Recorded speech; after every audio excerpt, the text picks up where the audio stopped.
ज्या व्यक्तींचं आधार कार्ड अजूनपर्यंत त्यांचं तयार झालंच नाही असे व्यक्तीसुद्धा मी पाहिलं आहे. आता त्यांचं आधार का तयार झालं नाही? त्यांच्याकडे जन्म नोंद नाही आणि जन्म नोंद काढायला गेलो तर त्या ठिकाणी जन्म नोंद त्यांची मिळत नाही.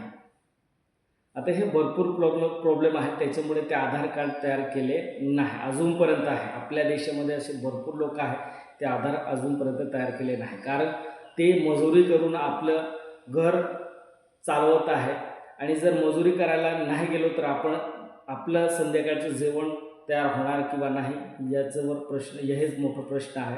त्याच्यासाठी लोक काय करत आहे, कामाला जाते, आपलं काम करून आपलं पोट भरत आहे. आधारकडे कोणीच लक्ष द्यायला तयार नाही, कारण आधार कार्ड जर काढायला गेलो 2-3 वेळेस ते लोक प्रयत्न केले आपलं आधार कार्ड काढायचं आहे, पण त्यांना जे डॉक्युमेंट मागितलं जातं त्यांच्याकडनं, जे रिक्वायरमेंट आहे ती डॉक्युमेंटची रिक्वायरमेंट ते पूर्ण करू शकत नाही. त्याच्यामुळे त्यांचं आधार कार्ड तयार होत नाही. आता यांनी काय करावं, तर त्यांना मी एक मोठं सोल्युशन देणार आहे. एवढं जास्तीत जास्त आपल्या जे नातेवाईक असतील किंवा आपले मित्र असतील त्यांना हा व्हिडिओ नक्की शेअर करा. म्हणजे शेअर करता करता जो व्यक्ती आधार कार्ड अजूनपर्यंत तयार केलं नाही, कानाकोपऱ्यामध्ये आहेत, त्या व्यक्तीला हा व्हिडिओ त्यांच्यासमोर गेल्यानंतर नक्कीच त्यांच्या माइंडमध्ये थोडंफार अवेअरनेस होईल आणि तो स्वतः आधार काढण्याचा प्रयत्न करेल. आता आपली कुठलीही नोंद नसेल, आपल्याकडे एकही डॉक्युमेंट नाही, आपण जे डॉक्युमेंट आधार कार्ड तयार करण्यासाठी जे रिक्वायरमेंट ठेवले आपल्याकडे, ते रिक्वायरमेंट आपण एकही पूर्ण करत नसेल तर आपल्याला आधार कार्ड तयार करता येणार नाही. आता आपल्याला याच्यावर सोल्युशन काय आपल्याला काढायचं आहे, आपल्याकडे एकही डॉक्युमेंट नसेल, रिक्वायरमेंट आपल्याकडे जी डॉक्युमेंट शासनाने ते रिक्वायरमेंट केले आहे ते डॉक्युमेंट आपण त्या ठिकाणी प्रोव्हाइड करू शकत नाही, तर आपल्याला काय करावं लागेल, आपलं जे नियर बाय गव्हर्नमेंट हॉस्पिटल असेल, सिव्हिल हॉस्पिटल असेल, त्या हॉस्पिटलमध्ये जायचं. त्या ठिकाणी आपल्याला काय करायचं, डॉक्टराकडून, जे डॉक्टर आहे त्या डॉक्टरकडून आपल्याला एक सर्टिफिकेट घ्यायचं आहे. आपल्याला एक सर्टिफिकेट आहे, ते सर्टिफिकेट जन्म नोंद नाही असं त्या ठिकाणी त्या उल्लेख केला असेल आणि ते डॉक्टर त्या ठिकाणी आपल्याला त्या सर्टिफिकेटवरती जे जन्म नोंद त्या ठिकाणी दाखवले असेल, आपल्या सिव्हिल हॉस्पिटलवाल्यांनी जे जन्म नोंद त्या ठिकाणी दाखवले असेल ते सर्टिफिकेट आपण आधार सेंटरवरती घेऊन जायचं आहे. आधार सेंटरवरती आपल्याला फक्त सर्टिफिकेट घेऊन जायचं नाही, आपल्याकडे आधार ॲप्लिकेशन घेऊन जायचं आहे, आपल्याला पासपोर्ट साईज फोटो त्या ठिकाणी लावायचे आहे आणि आपल्या गावामध्ये जो सरपंच आहे त्यांचं त्या ठिकाणी शिक्का घ्यायचं, शिक्का आणि सही घ्यायचं ॲप्लिकेशनवरती. हे सर्व घेऊन ते सर्टिफिकेट हॉस्पिटलमधून काढायचं, गव्हर्नमेंट हॉस्पिटलमधून, आणि PSC सेंटर असेल तिथेही हा सर्टिफिकेट दिला जातो. त्या ठिकाणी जाऊन हे सर्टिफिकेट काढायचं आणि त्या ॲप्लिकेशनसोबत जोडायचं आणि आधार सेंटरवरती जायचं. आधार सेंटरवरती गेल्यानंतर त्यांना तो व्यक्ती जर तुमच्याकडनं जन्म नोंद मागत असेल तर तो सर्टिफिकेट त्यांना दाखवा आणि ते सर्टिफिकेट, त्या सर्टिफिकेटवरून तुमचं आधार कार्ड तयार मिळणार आहे. ही सोपी पद्धत आहे. जर तुम्हाला जर डायरेक्टली जन्म नोंद काढायचं असेल तर तुम्हाला फिरून फारून 1 महिना 1.5 महिना तुम्हाला लागून जाणार आहे. तुम्ही जन्म नोंद काढणार की तुमचं मजुरी करणार, हे प्रश्न तुमच्या माइंडमध्ये येणार आहेत. तर आपल्याला एक सोपी पद्धत आहे, या व्हिडिओच्या माध्यमातून तुम्हाला सोपी प्रोसेस तुम्हाला दाखवली.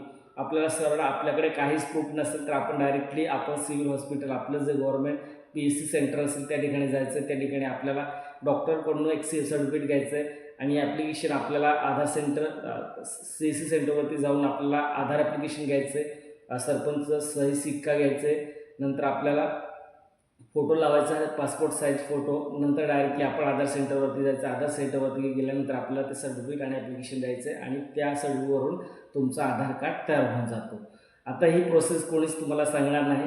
तुम्ही असं भरपूर व्हिडिओ पाहिलं असेल किंवा बाकी आधार सेंटरवाले काय करतात की तुम्हाला जन्म नोंदच लागेल असं पण तुम्हाला बोलून देतात. तर तिथेच थांबायचं नाही, तुम्ही तो सेंटर सोडून आपल्या दुसऱ्या सेंटरला जायचं, तो नसेल तर तिसऱ्या सेंटरला जायचं आणि त्या डॉक्युमेंट रिक्वायरमेंट बघायचे. हे सर्व पाहिल्यानंतर आपल्याला आधार सेंटरमध्ये कोणकोणत्या डॉक्युमेंट त्या ठिकाणी व्हेरीफाय त्या ठिकाणी पात्र आहे ते सुद्धा चेक करून घ्यायचं. किंवा आपल्याला एवढं करायचं नसेल तर आधार सेंटर चेंज करायचं, दुसऱ्या आधार सेंटरवरती जायचं, तिसऱ्या जायचं, 100% आपलं आधार त्या ठिकाणी तयार करून मिळणार आहे. तर हे माझं तर एकच रिक्वेस्ट आहे, भरपूर जेवढे लोक आहेत आजपर्यंत त्यांचं आधार कार्ड तयार केलं नाही त्यांनी आधार कार्ड तयार करून घ्या. तुमचं मुलाचं असेल किंवा तुमचं वडिलांचं असेल किंवा आजोबाचं असेल किंवा तुमचं आईचं असेल, आधार कार्ड नसेल तर आधार कार्ड 100% करा. कारण या आधारवरूनच आपल्याला बँक अकाउंट ओपन करता येते. आपल्याला कुठलीही गोष्ट योजनेचा लाभ घ्यायचा असेल तरी आपल्याला आधार नंबर लागत असतो. आपल्याला DBT घ्यायचं असेल, गव्हर्नमेंटचं एखादं अनुदान असेल, बेनिफिट घ्यायचं असेल तर आपल्याला आपल्याला आधार करावं लागतं. तर याच्या थ्रूच हे सर्व प्रोसेस होत असते. तर 100% आधार काढावंच लागतं. माझ्या नजरेमध्ये असे भरपूर लोक आहेत, फॅमिली आहेत, ते त्यांचं मजुरी करून आपलं घर चालवत आहे, पण त्यांचं आधार कार्ड अजूनपर्यंत नाही. त्यांना मी सोल्युशन दिलं होतं, पण ते हो सांगून दिले, परत कामाला चालले गेले आणि परत तसेच आहे. पण एक दिवस मी तुम्हाला लाईव्ह तुम्हाला त्यांच्याशी भेट करून देणार आहे. तो व्यक्तीचं काय प्रॉब्लेम आहे त्यांच्या तोंडाने तुम्हाला ऐकून देणार आहेत की आधार कार्ड का तयार करत नाहीत. ते स्वतःच तुम्हाला व्हिडिओच्या माध्यमातून बोलतील. आणि फक्त तो व्हिडिओ पाहण्यासाठी तुम्ही काय करायचं, चॅनल सबस्क्राईब आणि बेल आयकॉन प्रेस करा, घंटीला प्रेस करा. म्हणजे जसं मी व्हिडिओ अपलोड करेल directly face to face video तयार करेल मी त्या व्यक्तीचं, ज्यांचं आधार कार्ड नाही त्यांचं समोर तुम्हाला तो व्हिडिओ दाखवणार आहे आणि त्यांचं प्रॉब्लेम त्यांच्या तोंडाने तुम्ही ऐकून घ्या. काय प्रॉब्लेम आहे आधार कार्ड तयार करण्यासाठी, तर तुम्हाला नक्कीच त्या ठिकाणी विचार करण्यासारखा भाग पडेल.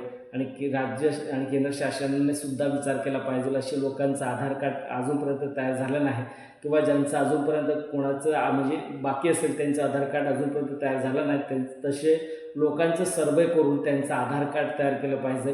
ही एक आयडेंटिटी म्हणून आता या 2026मध्ये या काळामध्ये ओळखली जात आहे. आधार कार्ड हीच आयडेंटिटी म्हणून ओळखली जात आहे. त्याच्यामुळे आधार कार्ड काढणे हे अनिवार्य आहे. कुठल्याही योजनेचा लाभ घ्यायचं, घरकुलचे लाभ घ्यायचे, कोणतेही योजनेचा लाभ घ्यायचा असेल तर आधार कार्ड हे कंपल्सरी आहे. जर आधार कार्ड नसेल तर केंद्राचा राज्य सरकारची कुठलीच योजना त्या व्यक्तीपर्यंत पोहोचणार नाही आणि आणखीच तो त्या ठिकाणी वंचित असेल, आणखीच वंचित होईल. त्याच्यासाठी मी राज्य आणि केंद्र सरकारला रिक्वेस्ट करतो, ज्यांचं आधार कार्ड अजूनपर्यंत तयार झालं नाही अशा फॅमिलीचं सर्वे करा, गावोगावी सर्वे करा.